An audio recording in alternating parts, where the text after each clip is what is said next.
The Spirit clearly says that in latter times some will abandon the faith and follow deceiving spirits and things taught by demons.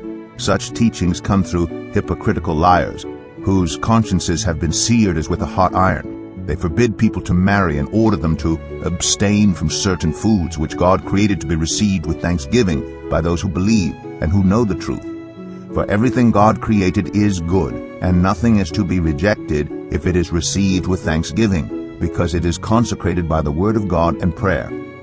If you point these things out to the brothers and sisters, you will be a good minister of Christ Jesus, nourished on the truths of the faith and of the good teaching that you have followed.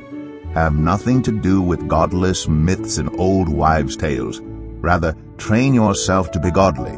For physical training is of some value, but godliness has value for all things, holding promise for both the present life and the life to come.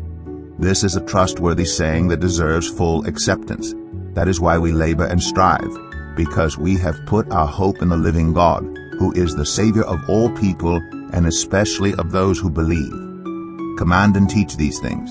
Don't let anyone look down on you because you are young, but set an example for the believers in speech, in conduct, in love, in faith, and in purity.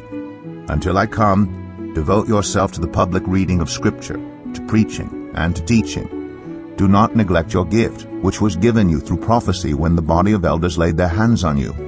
Be diligent in these matters. Give yourself wholly to them, so that everyone may see your progress. Watch your life and doctrine closely. Persevere in them, because if you do, you will save both yourself and your hearers.